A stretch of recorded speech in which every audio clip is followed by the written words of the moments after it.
अब next start करते हैं नेशनल अवार्ड्स। ठीक है, तो देखो इस साल नेशनल अवार्ड्स जो हैं, कुछ इंपॉर्टेंट नेशनल अवार्ड्स हैं इस साल जो बहुत ज़्यादा न्यूज़ में हैं। ये हमारे देखो पीआईबी में भी कवर किया है कि government comes out with a new set of national awards in the field of science and technology and innovation known as Rashtriya Vigyan पुरस्कार। देखो इस साल सरकार ने स्टार्ट किए राष्ट्रीय विज्ञान पुरस्कार। तो ऐसे अभी रिसेंटली एक क्वेश्चन भी आया था एक पेपर एग्जाम में, कॉम्पिटेटिव एग्जाम में, कि कौन से जो है पुरस्कार स्टार्ट किए सरकार ने साइंस और टेक्नोलॉजी के फील्ड में। तो याद रखना राष्ट्रीय विज्ञान पुरस्कार। इसके अलावा एक और था देखो, science awards to get a make over as a Rashtriya Vigyan पुरस्कार। मतलब जो साइंस अवार्ड जो पहले अलग अलग नाम से दिए जाते थे, अब उनका एक नाम बना दिया राष्ट्रीय विज्ञान पुरस्कार, और 4 कैटेगरी में दिए जाएंगे, 4 कैटेगरीज में दिए जाएंगे। अब थोड़ा सा न्यूज़ को समझते हैं। तो देखो ये इसलिए इंपॉर्टेंट है, न्यूज़ क्यों इंपॉर्टेंट है जानना, कि scrapping nearly 300 awards of various science department. देखो साइंस के अलग अलग डिपार्टमेंट्स में अलग अलग फील्ड में वो दिए जाते थे अवार्ड्स, और लगभग 300 से ज़्यादा अवार्ड्स थे। ठीक है, तो उन सबको क्या कर दिया, स्क्रैप कर दिया है और रेशनलाइज कर दिया टू ब्रिंग यूनिफॉर्मिटी लाने के लिए उन सबको स्क्रैप करके हमारे 4 अब जो है नेशनल अवार्ड बना दिए हैं, और उन चारों नेशनल अवार्ड्स का नाम क्या रख दिया, राष्ट्रीय विज्ञान पुरस्कार। ठीक है ना। तो centre has come out with a new set of national awards in the field of science and technology and innovation known as Rashtriya Vigyan Puraskar. The award will commence in 2024। ये अवार्ड कब दिए जाएंगे, 2024 में दिए जाएंगे। All internal awards except one named Homi Jahangir Bhabha. देखो जितने भी जो इंटरनल अवार्ड्स थे जो इंडिया में दिए जा रहे थे साइंस फील्ड से रिलेटेड, उन सब इंटरनल अवार्ड्स को स्क्रैप कर दिया है। उनको स्क्रैप करके बस एक अवार्ड है जो अभी स्क्रैप नहीं किया, जिसका नाम है होमी जहांगीर बाबा, जो हमारा डिपार्टमेंट ऑफ एटॉमिक एनर्जी देता है। ये इसको स्क्रैप नहीं किया था। Internal award will be given to 30 recipients in the form of certificates. ठीक है, ये अवार्ड के बारे में बताया इन्होंने। अब थोड़ा समझते हैं हम राष्ट्रीय विज्ञान पुरस्कार के बारे में। ये राष्ट्रीय विज्ञान पुरस्कार किन पुरस्कारों को बोला है, जो पहले साइंस के फील्ड में अलग अलग डिपार्टमेंट में अलग अलग अवार्ड दिए जाते थे। लगभग 300 से ज़्यादा अवार्ड्स थे जो साइंस एंड टेक्नोलॉजी के डिपार्टमेंट में दिए जाते थे। उन सबको स्क्रैप करके केवल 4 कैटेगरी के अवार्ड बना दिए, जिनका नाम रख दिया गया राष्ट्रीय विज्ञान पुरस्कार। समझ में आ गया ना, डाउट तो नहीं है। तो अब राष्ट्रीय विज्ञान पुरस्कार को समझते हैं। The government of India has introduced a new set of national awards in the field of science technology. समझ लिया हमने राष्ट्रीय Vigyan Puraskar. The Rashtriya Vigyan Puraskar aims to one of the highest recognition. ये क्या है, एक one of the highest recognition, याद रखना ये one of the highest recognition है in the field of science technology and innovation in India. तो साइंस के फील्ड में, टेक्नोलॉजी के फील्ड में और इनोवेशन के फील्ड में दिया जाएगा। The objective of the Rashtriya Vigyan पुरस्कार, अब देखो इसका क्या उद्देश्य है, किस ऑब्जेक्टिव से दिए जा रहे हैं। The objective of the Rashtriya Vigyan Puraskar is to recognize the notable and inspiring contributions. कौन से contribution, inspiring contribution made by scientist, technologist and innovators individually और teams in various field of the science technology and technology led innovation. तो देखो जो बहुत सारे scientist काम कर रहे हैं, दिनों रात रिसर्च कर रहे हैं, उनकी टीम काम कर रही है। ठीक है, तो ये ऐसा नहीं है केवल साइंटिस्ट को ही दिया जाएगा, इंडिविजुअल साइंटिस्ट को, जो टीम भी काम कर रही है उनकी टीम को भी दिया जाएगा अवार्ड। अभी हम समझेंगे 4 कैटेगरी में अवार्ड कैसे दिए जाएंगे। इसके साथ साथ साइंस के फील्ड में जो टेक्नोलॉजी की जो कोई भी नई शुरुआत होगी उसके फील्ड में, और टेक्नोलॉजी लेड इनोवेशन, जो भी टेक्नोलॉजी के लिए इनोवेशन हो रहे हैं अलग अलग, इसके लिए भी हमारे को अवार्ड दिया जाएगा। अब अवार्ड को 4 कैटेगरी में डिवाइड कर दिया हमारे राष्ट्रीय विज्ञान पुरस्कार। तो अगर ऑप्शन देगा यूपीएससी के राष्ट्रीय विज्ञान पुरस्कार आर ऑफ 4 टाइप्स, तो 4 कैटेगरी में डिवाइडेड है। पहला मेरा विज्ञान रत्न अवार्ड, विज्ञान रत्न अवार्ड। ठीक है, फॉर लाइफ टाइम अचीवमेंट्स। देखो जैसे हमारा अलग अलग होते हैं ना, खेल रत्न अवार्ड, तो ये रत्न अवार्ड जो दिया जाता है वो किसके लिए जाता है, फॉर लाइफ टाइम अचीवमेंट्स के लिए। ठीक है, तो for life time achievements and contribution in any field of the science and technology. तो अगर आप किसी भी फील्ड में साइंस एंड टेक्नोलॉजी के अलग अलग फील्ड होते हैं। ठीक है, तो उन्हें पढ़ रखा होगा, बॉटनी, जियोलॉजी, ठीक है, फिजिक्स, केमिस्ट्री, तो ऐसे बहुत सारे फील्ड हैं। तो साइंस एंड टेक्नोलॉजी की किसी भी फील्ड में अगर आपने काम किया है तो आपको लाइफ टाइम अचीवमेंट, आपने अगर पूरी ज़िंदगी अपनी उसी में लगा दी है, तो आपको कौन सा अवार्ड मिलेगा, लाइफ टाइम अचीवमेंट अवार्ड मिलेगा। ठीक है, जिसे हम क्या बोलते हैं, विज्ञान रत्न अवार्ड, विज्ञान रत्न अवार्ड। ठीक है, रत्न अवार्ड यहाँ पर याद रखना नाम। नेक्स्ट है विज्ञान श्री अवार्ड, विज्ञान श्री अवार्ड। तो ये किस लिए दिया जाएगा, for distinguished contribution in the field of science, जो आपका एक कॉन्ट्रीब्यूशन रहा है साइंस के फील्ड में एंड टेक्नोलॉजी। आपने जो भी कोई कॉन्ट्रीब्यूशन दिया है साइंस के फील्ड में, कोई एक सबसे अलग कॉन्ट्रीब्यूशन आपका जो थोड़ा हट के कॉन्ट्रीब्यूशन, जिसने बहुत कुछ किया है देश के लिए, उस कॉन्ट्रीब्यूशन से बहुत फ़ायदा हुआ है देश को, हमारे को, तो उसके लिए आपको कौन सा अवार्ड दिया जाएगा, विज्ञान श्री अवार्ड दिया जाएगा। ठीक है, तो याद रखना विज्ञान श्री अवार्ड किस लिए दिया जाएगा। तो सबसे ऊपर अगर मैं कैटेगरी वाइज देखूँ तो सबसे ऊपर मेरा विज्ञान रत्न अवार्ड आएगा, उसके बाद विज्ञान श्री, उसके बाद है विज्ञान युवा शांति स्वरूप भटनागर अवार्ड। ये याद रखना, विज्ञान युवा शांति स्वरूप भटनागर अवार्ड, ये किसको दिया जाएगा? यंग साइंटिस्ट को दिया जाएगा जिनकी एज 45 साल तक की है, with exceptional contribution in the field of science and technology. ठीक है, तो विज्ञान युवा, देखो यहाँ पे युवा नाम आ रहा है, तो विज्ञान युवा शांति स्वरूप भटनागर अवार्ड, विज्ञान युवा। अभी देखो हम एक और अवार्ड पढ़ेंगे नीचे जिसका नाम है शांति स्वरूप भटनागर अवार्ड, तो इसमें और उसमें थोड़ा सा फ़र्क है। बस यहाँ पर क्या आ रहा है, विज्ञान युवा शांति स्वरूप भटनागर अवार्ड है, ये यंग साइंटिस्ट को दिया जाएगा, 45 साल की उम्र से कम वाले साइंटिस्ट को, जिन्होंने एक्सेप्शनल कंट्रीब्यूशन दिया है साइंस और टेक्नोलॉजी के फील्ड में। नेक्स्ट है विज्ञान टीम अवार्ड, यहाँ पे नाम अपने आप आ रहा है टीम अवार्ड, तो किसको दिया जाएगा? टीम को अवार्ड दिया जाएगा, ठीक है ना, एक पूरी टीम का जो कंट्रीब्यूशन रहा है उसको। तो फॉर अ टीम ऑफ 3 और मोर साइंटिस्ट, 3 और 3 से ज़्यादा साइंटिस्ट की जो टीम रही है उसका जो कंट्रीब्यूशन है, उनका जो एक्सेप्शनल कंट्रीब्यूशन है, उसके लिए उन्हें ये अवार्ड मिलेगा। ठीक है, अब ये कितने फील्ड में अवार्ड मिलेगा? देखो 4 कैटेगरी में अवार्ड मिलेंगे, पर कितने अवार्ड मिलेंगे? ठीक है, a total of 56 award in the अब 4 category shall be given in 13 domain, total 56 award मिलेंगे 4 डोमेन में, 13 अवार्ड 4 कैटेगरी में, 13 अवार्ड हर डोमेन में। ठीक है, 13 डोमेन में, सॉरी 13 डोमेन में 4 कैटेगरी में 56 अवार्ड मिलेंगे। ठीक है, तो समझ में आ रहा होगा तुम्हारे कि हर कैटेगरी में लगभग मतलब 4 कैटेगरी टोटल और 13 डोमेन है। कौन कौन से 13 डोमेन है? तो फिजिक्स, केमिस्ट्री, बायोलॉजिकल साइंस। ठीक है, फिजिक्स में मिलेगा chemistry, biological science, mathematics and computer science, technology and innovation, engineering science, medicine, इसके बाद earth science, agriculture science, environmental science, atomic energy, space science and technology. इन 13 field में हमको award मिलेगा। ठीक है, physics, chemistry, biology, mathematics, technology and innovation, engineering science, earth science, agriculture science, environmental science, atomic energy, space science and technology, इसके साथ medicine. तो ये 13 डोमेन में अवार्ड मिलेगा। अच्छा, कौन एलिजिबल रहेगा इस अवार्ड के लिए? तो एलिजिबिलिटी क्या है कि साइंटिस्ट, टेक्नोलॉजिस्ट, किस किस को मिलेगा ये अवार्ड? साइंटिस्ट को, टेक्नोलॉजिस्ट को, इनोवेटर्स को, जो वर्क कर रहे हैं गवर्नमेंट में या फिर किसी भी प्राइवेट सेक्टर ऑर्गेनाइजेशन में काम कर रहे हैं। देखो अब ये क्वेश्चन दे सकता है यूपीएससी कि Rashtriya Vigyan Puraskar award are only for the those candidates who are working on government organisations. नहीं, जो प्राइवेट सेक्टर ऑर्गेनाइजेशन में काम कर रहे हैं उनको ही मिलेगा। ठीक है, और any individual working outside any organisation are eligible. कोई ऐसा इंडिविजुअल जो इंडिपेंडेंटली भी काम कर सकता है, हो सकता है किसी रिसर्च में कोई इंडिपेंडेंटली काम कर रहा हो, ठीक है, उसको भी अवार्ड मिल सकता है। इसके साथ साथ क्या जो पीपल है इंडियन ओरिजिन के, जो भारत से बाहर रह रहे हैं, हाँ, तो जो इंडियन ओरिजिन के जो पीपल्स हैं जो इंडिया से बाहर रह रहे हैं, उनका exceptional contribution benefiting the Indian communities और सोसाइटी आर ऑल्सो एलिजिबल। मतलब कोई भारत से बाहर रह रहे हैं इंडियन ओरिजिन पीपल और बाहर वो काम कर रहे हैं इंडियंस के लिए, ठीक है, उनका कोई एक्सेप्शनल कंट्रीब्यूशन है जिससे भारत की सोसाइटी को बहुत फ़ायदा हो रहा है, बाहर रहने वाले लोगों के लिए भी और इंडिया के लिए भी, किसी के लिए भी फ़ायदा हो रहा है, तो उनको भी अवार्ड मिलेगा। सिलेक्शन प्रोसेस क्या है? तो सिलेक्शन कैसे होगा इसका? तो all the nomination for the award shall be place before राष्ट्रीय विज्ञान पुरस्कार कमेटी। तो एक कमेटी बनाई गई है राष्ट्रीय विज्ञान पुरस्कार कमेटी, उसके सामने सारे नॉमिनेशन कैंडिडेट्स का नाम पहुंचेगा।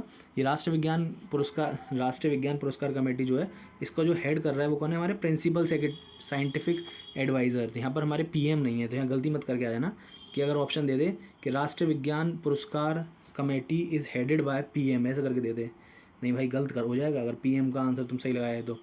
पीएम हेड नहीं कर रहे इसको, राष्ट्रीय विज्ञान पुरस्कार कमेटी को हेड कौन कर रहा है? हेड कर रहे हैं हमारे प्रिंसिपल साइंटिफिक एडवाइज़र, पीएसए। ठीक है, पीएसए इसको हेड कर रहे हैं। तो इसके आगे चलते हैं। जो मेरा राष्ट्रीय विज्ञान पुरस्कार कमेटी है हर साल कॉन्स्टिट्यूट होगी annually, and committee members are in eligible for the award during their tenure. मतलब क्या कमेटी के जो मेंबर्स हैं अगर वो साइंटिफिक फील्ड में कुछ काम कर रहे हैं, क्या उनको भी अवार्ड मिल सकता है? तो नहीं, उन्होंने अगर साइंस के फील्ड में काम किया है तो जितना उनका टेन्योर है उस दौरान उनको अवार्ड नहीं मिलेगा, हो सकता है उसके बाद मिल सकता है उनको। ठीक है, the award process will be carried out by the CSIR for the first 2 year. जो अवार्ड जो प्रोसेस ये जो अवार्ड दिए जा रहे हैं पहले 2 साल तो इनको CSIR देगा, ठीक है, and will be taken over by the newly instituted national research foundation. इसके बाद एक नई हम नेशनल रिसर्च फाउंडेशन बनाएंगे, उसको इस काम को दे दिया जाएगा। तो याद रखना, ऐसे पूछा जा सकता है, पूछा जाना चाहिएगा पूरा, मेरे को लग रहा है, उम्मीद है कि पहले 2 साल तो इसको कौन कॉन्स्टिट्यूट करेगा, कौन इस प्रोसेस को पूरी को चलाएगा? CSIR चलाएगा, CSIR। इसके बाद एक नई हम इंस्टीट्यूशन बनाएंगे जिसका नाम है नेशनल रिसर्च फाउंडेशन। क्या नाम है? National research foundation, national research foundation, national research foundation, ये इसको चलाएगा। अब टाइमलाइन की बात करता हूँ, कैसे कब कब ये अवार्ड दिए जाएंगे, कब दिए जाएंगे ये अवार्ड? तो नॉमिनेशन जो है वो शुरुआत होगी 14 जनवरी से लेकर 28 फरवरी तक। अब देखो यहाँ पर मैं ये ऐसे तो कोई याद रखता नहीं है, पूछता भी नहीं है कि नॉमिनेशन कब शुरू हो रहे हैं, कब अवार्ड मिल रहे हैं, पर हम यहाँ पर क्यों याद रख रहे हैं, क्योंकि यहाँ पर कुछ डेट जो आई हैं इन्होंने जो दी हैं वो कुछ इंपॉर्टेंट डेट है। जैसे 14 फरवरी से 28 फरवरी तक क्या होगा नॉमिनेशन, तो 28 फरवरी एक इंपॉर्टेंट डेट है। क्यों? क्योंकि 28 फरवरी को क्या बनाया जाता है, नेशनल साइंस डे बनाया जाता है हर साल इंडिया में। क्या बनाया जाता है? National science day. इसी तरीके से जो ये अवार्ड है ये अनाउंस किए जाएंगे कि किस किस को ये अवार्ड मिलेगा, वो 11 मई को अनाउंसमेंट होगी। अब 11 मई को क्यों चुना गया? 11 मई को कुछ खास है कि हाँ भैया 11 मई को नेशनल टेक्नोलॉजी डे है, इसलिए 11 मई को सुना है। क्या है? National technology day. इसी तरीके से अवार्ड सेरेमनी जो होगी वो 23 अगस्त को होगी। अब 23 अगस्त को कुछ खास है क्या? हाँ 23 अगस्त को खास है। क्यों? 23 अगस्त को नेशनल स्पेस डे है। समझ में आया? तो यहाँ पर 3 डे हमने पढ़े, तीन डे हमारे जो बहुत इंपॉर्टेंट हैं। एक तो हमारा नेशनल साइंस डे, ठीक है, दूसरा था हमारा नेशनल टेक्नोलॉजी डे, और तीसरा था हमारा नेशनल स्पेस डे। तो अब इन 3 डे के बारे में थोड़ा थोड़ा समझते हैं, ठीक है। सबसे पहला नेशनल साइंस डे। तो नेशनल साइंस डे हमारा क्यों मनाया जाता है? तो नेशनल साइंस डे हर साल 28 मई को मनाया जाता है, सॉरी 28 फरवरी को मनाया जाता है, ठीक है। क्यों मनाया जाता है? क्योंकि 28 फरवरी को सीवी रमन ने डिस्कवरी करी थी रमन इफेक्ट की। 28 फरवरी को याद रख लो, रमन इफेक्ट की डिस्कवरी करी थी सीवी रमन ने, ठीक है ना। 28 फरवरी को हमारे इंडियन फिजिस्ट मतलब फिजिसिस्ट सीवी रमन ने 28 फरवरी को डिस्कवरी करी थी 1928 को। सीवी रमन जो थे ये हमारे, इनको रमन इफेक्ट की डिस्कवरी के लिए इनको नोबेल प्राइज़ भी मिला था 1930 में, 2 साल बाद, ठीक है। हमारे national council for science and technology communication ने प्रपोज किया था 1986 में कि हमको जो है नेशनल साइंस डे बनाया जाना चाहिए 28 फरवरी को हर साल। National council for science and technology communication ने ये कहा कि हमें हर साल नेशनल साइंस डे बनाना चाहिए कब, 28 फरवरी को, और गवर्नमेंट ने इस प्रपोजल को एक्सेप्ट कर लिया और 1987 से अब हर साल क्या बनाया जा रहा है? नेशनल साइंस डे बनाया जा रहा है। तो यूपीएससी अगर ऑप्शन देगा तो ये बोलेगा national science day celebrated on 28 February since 1987। हाँ तो सही है, ऐसा नहीं 1947 से बोल दे, 1987, ठीक है। The day is celebrated to spread message. ये डे क्यों सेलिब्रेट होता है? ताकि हम मैसेज स्प्रेड कर सकें, किसके? About the importance of science in daily life and display all activities efforts achievements in the field of science and for the human welfare. जो इंसानों के वेलफेयर के लिए काम कर रहे हैं हमारे साइंटिस्ट, और हमको क्या करना चाहिए मैसेज स्प्रेड करने के लिए कि साइंस कितनी ज़रूरी है, साइंस से हम क्या क्या कर सकते हैं, इसलिए इस डे को सेलिब्रेट कराया जाता है। पूछ भी सकता है, हर साल इसकी एक थीम रहती है, स्पेसिफिक थीम। जो 2023 था इसमें इसकी थीम थी global science for global wellbeing, global science for global wellbeing. तो हमने समझ लिया national science day. National science day हमारे समझ में आ गया। नेशनल साइंस डे कब बनाया जाता है? 28 फरवरी को बनाया जाता है। क्यों बनाया जाता है? क्योंकि रमन इफेक्ट की डिस्कवरी करी थी सीवी रमन ने 28 फरवरी को। नेक्स्ट है हमारा national technology day. National technology day, तो टेक्नोलॉजी डे बनाया जाता है 11 मई को हर साल। क्यों बनाया जाता है 11 मई को हर साल? क्योंकि इस दिन क्या हुआ था? हमारा ऑपरेशन शक्ति हुआ था, ठीक है। ऑपरेशन शक्ति क्या था?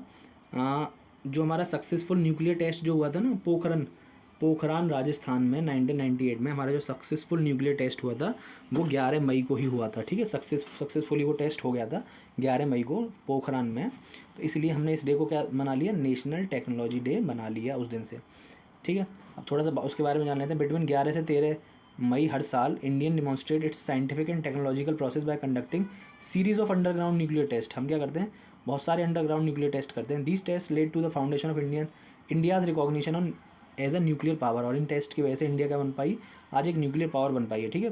Showcasing the India countries self reliance.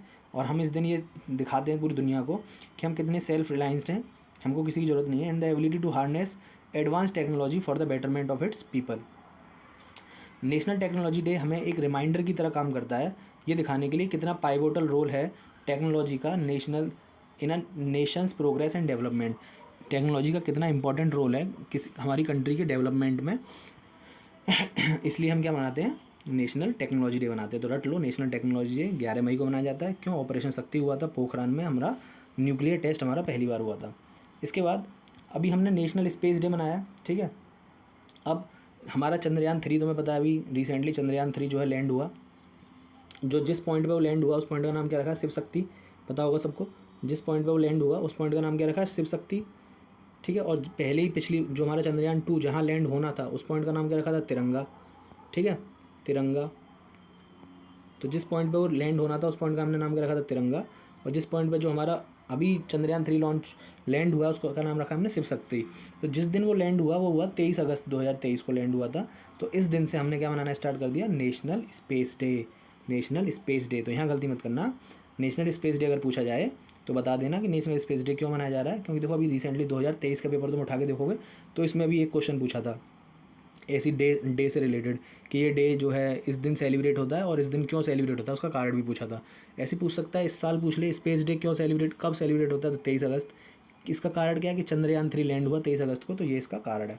अभी देखो हमने पढ़े थे, अगर मैं देखो तुम्हें ऊपर एक बात बताई थी कि एक अवार्ड है, ये कन्फ्यूज़ मत होना, ये अवार्ड कौन से थे अभी हमने ऊपर पढ़े थे, ये ध्यान से देखो, ये वाले अवार्ड, विज्ञान युवा शांति स्वरूप भटनागर अवार्ड, मैंने कहा था ऐसा ही एक शांति स्वरूप भटनागर अवार्ड अभी हम और पढ़ेंगे, तो कन्फ्यूज़ नहीं होना दोनों अवार्ड में। तो शांति स्वरूप भटनागर अवार्ड, तो वो ऊपर वाले अलग हैं, वो राष्ट्रीय विज्ञान पुरस्कार की एक कैटेगरी है शांति स्वरूप भटनागर अवार्ड, उसमें क्या है हमारा विज्ञान युवा शांति स्वरूप भटनागर अवार्ड है, और ये नॉर्मल केवल शांति स्वरूप भटनागर प्राइज़ है इसका नाम, ठीक है।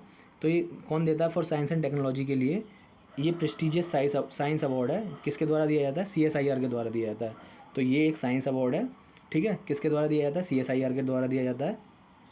अच्छा, इस अवार्ड में एक कैश रिवॉर्ड मिलेगा कितने रुपए का, 5 लाख रुपए का, ठीक है। जो इस अवार्ड को जीतेगा उसको कितने रुपए मिलेंगे, 5 लाख रुपए। और जिसको ये अवार्ड मिलेगा उसको 65 साल की उम्र तक 15,000 रुपये मिलेंगे हर महीने, 65 साल की उम्र तक 15,000 रुपये मिलेंगे हर महीने, और 5 लाख रुपये कैश तो मिलेंगे। इस अवार्ड की जो एलिजिबिलिटी क्राइटेरिया है वो ये है कि तुम्हारी उम्र जो है 45 साल से कम होनी चाहिए, ठीक है। The prize is awarded based on the contributions made through the work done in India only during the 5 years preceding the year of the prize. मतलब तुमने केवल इंडिया में ही काम किया हो, ऐसा ना हो किसी और कंट्री में तुमने काम किया बहुत अच्छा साइंटिफिक वर्क और तुमको अवार्ड मिलेगा, नहीं, तुमने इंडिया में काम किया है और इस अवार्ड लेने से 5 साल पहले, ठीक है, कितने साल पहले, जो वर्क तुमने किया है, the work done in India only during the 5 year preceding the year, पिछले 5 साल में अगर तुमने कोई अच्छा काम किया है इंडिया में तो तुमको यह प्राइज़ मिलेगा।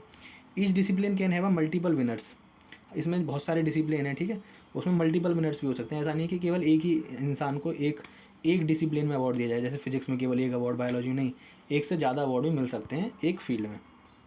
नॉमिनेशन कैसे होता है इसका, the candidates are proposed by the members of the governing body of CSIR, जो इसके कैंडिडेट्स हैं उनका नाम प्रपोज करती है एक गवर्निंग बॉडी CSIR की, vice chancellor of the university और institutions of national importance, dean of different faculty of science and former awardees, ये सब मिलकर क्या करते हैं, नॉमिनेट करते हैं मेंबर्स का नाम। Selection is made by the advisory committee, selection कौन करता है, एडवाइजरी कमेटी करती है, विच कॉन्स्टिट्यूट्स ऑफ लीस्ट 6 एक्सपर्ट, उसमें कम से कम 6 एक्सपर्ट होने चाहिए, 1 फ्रॉम भटनागर अवार्ड, एक उसमें से भटनागर अवार्ड से होना चाहिए हर डिसिप्लिन में से। At least 2/3 agreement of the members is required for selection, और सिलेक्शन अगर किसी बंदे का होना है कि किसको अवार्ड मिलना चाहिए तो 2/3 लोगों को उसके लिए राजी होने चाहिए, ठीक है। The names of the recipient are traditionally declared by, जो जीतेगा उसका नाम कौन डिक्लेयर करेगा, डायरेक्टर जनरल, ऑन एवरी 26 सितंबर, जो कि CSIR का फाउंडेशन डे है, जो डायरेक्टर जनरल हैं हमारे उसके CSIR के, वो इसका नेम अनाउंस करेंगे, देखो, ठीक है ना। एक और बात याद रखना, जो CSIR का हेड हैं, CSIR इतना बार बार हम ले रहे हैं CSIR, तो हेड ऑफ द CSIR कौन होता है, prime minister of the country हमारा हेड होता है CSIR का, ठीक है। The prize is distributed by the prime minister of India, इसीलिए जो प्राइज़ है डिस्ट्रीब्यूट करे जाते हैं प्राइम मिनिस्टर के द्वारा। And the awardee is bound to give a lecture in the area of the award, और जिस फील्ड में उनको अवार्ड मिला है उस फील्ड के बारे में, जिस चीज़ के लिए अवार्ड मिला उसको उन्हें लेक्चर देना होता है, जनरली आउटसाइड हिज और हर सिटी ऑफ द वर्क, ठीक है। तो अब देखो एक बात और, मैंने एक बात पीछे हमसे मिस हो गई कि जो अभी हमने पढ़े राष्ट्रीय विज्ञान पुरस्कार, क्या राष्ट्रीय विज्ञान पुरस्कार में भैया कोई कैश अवार्ड और कुछ पैसे वगैरह नहीं है, तो याद रखना there will be no cash component in this award, इस अवार्ड में कोई भी कैश नहीं मिलेगा, ठीक है, इस अवार्ड के दौरान कोई कैश नहीं मिलेगा, केवल इस अवार्ड में तुम्हें क्या मिलेंगे, अवार्ड विल हैव अ सनद एंड अ मेडल, क्या मिलेगा, केवल तुमको सनद मिलेगी, मतलब एक सर्टिफिकेट और मेडल मिलेगा, ये 2 चीज़ें मिलेंगी, कोई कैश नहीं है तो ये हमारे बहुत हाईएस्ट लेवल के अवार्ड राष्ट्रीय विज्ञान पुरस्कार, पर इसमें कोई कैश अवार्ड नहीं है, केवल इसमें क्या है, सनद और हमारा मेडल है, ठीक है। तो आई थिंक ये ख़त्म हो गया हमारा, ठीक है ना। इस क्वेश्चन को भी अटेम्प्ट करने की कोशिश करना। ये देखो अब आसानी समझ में आ जाएगा कि 28 फरवरी हम सेलिब्रेट करते हैं as a national science day, क्यों, क्योंकि इस दिन रमन इफेक्ट की डिस्कवरी हुई थी, हाँ सही बात है, रमन इफेक्ट की डिस्कवरी हुई थी। हाँ, 11 मई को हम सेलिब्रेट करते हैं as a national technology day, क्योंकि इस दिन IIT इस्टेब्लिश हुआ था, नहीं, इस दिन भैया ऑपरेशन हुआ था हमारा शक्ति, ये पोखरान में, ये तो है नहीं। 23 अगस्त को हम सेलिब्रेट करते हैं एज अ स्पेस डे, क्यों, क्योंकि ये फाउंडेशन डे है इसरो का, नहीं, इस दिन हमारा वो चंद्रयान 3 लैंड हुआ था, ठीक है। तो इसमें से केवल एक ही सही है, ओनली वन। अगर मैं बात करता हूँ राष्ट्रीय विज्ञान पुरस्कार की, तो राष्ट्रीय विज्ञान पुरस्कार को देखो, the award possesses will carried out national research foundation initially and later CSIR। नहीं, गलत है। पहले तो इस अवार्ड को CSIR देगा 2 साल तक, उसके बाद इसको कौन देगा, national research foundation. Individuals working in any government as well as private organisation are eligible for the award. ठीक है, हाँ, इंडिविजुअल्स लोगों को भी अवार्ड मिल सकता है ये। Persons of Indian origin staying abroad are also eligible. ठीक है, पर्सन्स जो बाहर रह रहे हैं वो भी एलिजिबल हैं, ठीक है। इसके अलावा तीसरा ऑप्शन क्या है, all nomination shall be placed before the Rashtriya Vigyan पुरस्कार committee headed by the prime minister. नहीं, प्रिंसिपल साइंटिफिक वो प्राइम मिनिस्टर कब हेड कर रहे थे, ठीक है। उनको तो हमारे कोई अदर पर्सन हेड कर रहे थे, मैंने अभी देखो तुमको बताया था। उसको कौन हेड कर रहा था, हमारे इसको हेड कर रहे थे कमेटी को। देखो सिलेक्शन प्रोसेस में कौन हेड कर रहा है, हमारा प्रिंसिपल साइंटिफिक एडवाइज़र, ठीक है, ये हेड कर रहे हैं, ना कि प्राइम मिनिस्टर। समझ में आ गया, चलो ठीक है।